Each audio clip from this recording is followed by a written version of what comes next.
The engine is eating the horse. The online job market explained simply for the workforce. Hi, my name is Sarah Trumbull. I'm a structural systems theorist and a dive bar economist.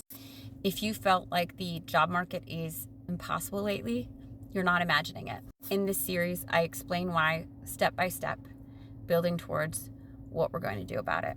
In part one, I talked about who they sell trust to. Part two was what they sell trust in. And this part is why haven't employers fixed it yet?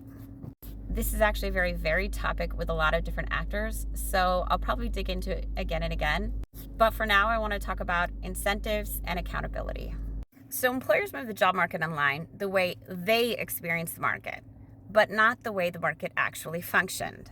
As previously mentioned, the market sold trust to all of its readers, not just employers previously. That means it operated with a trust layer, trust infrastructure, as in when they misled the workforce, they faced financial repercussions for doing so.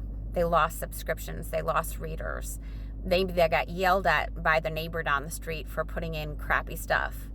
Employers moved the job market online with accountability to them, but they dropped all accountability mechanisms for the workforce.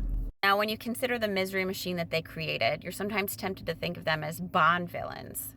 But I actually think the issue is much more haunting than that in some ways.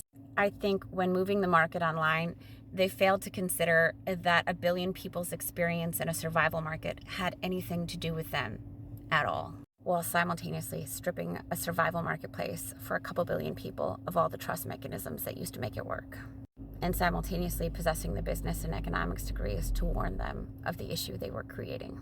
For platforms selling trust only to employers and only in the process, the more miserable and cluttered they can make the experience for job seekers, the more money they will make. So they didn't have a financial incentive to remind employers what a two-sided market was, what their responsibility as a paying customer was, whether their platforms hosted fraud or identity theft, real jobs that they copied 20 times over in order to waste the workforce's times, or employers actually using the platforms for things that weren't around hiring, like, evergreen roles or investor attraction schemes. It didn't really matter.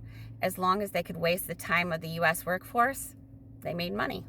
Employers' irresponsibility is the platform's profit stream. The platform's irresponsibility is employers' comfort. As reality continues to break through the narrative, each will continue to point fingers at each other or the government, who definitely also had a part to play. But for now, everyone just psychologically gaslights the crap out of the workforce they've been economically strip mining at scale. Because the underlying truth is, professionalism when it comes to online hiring is nothing but distributed irresponsibility at scale with an entitlement to comfort. There's a lot more to dig into about this, but for now, that's more than enough. Stay sane out there, folks. I'll be back soon with another simple segment about why the market is broken, leading towards what we can do about it.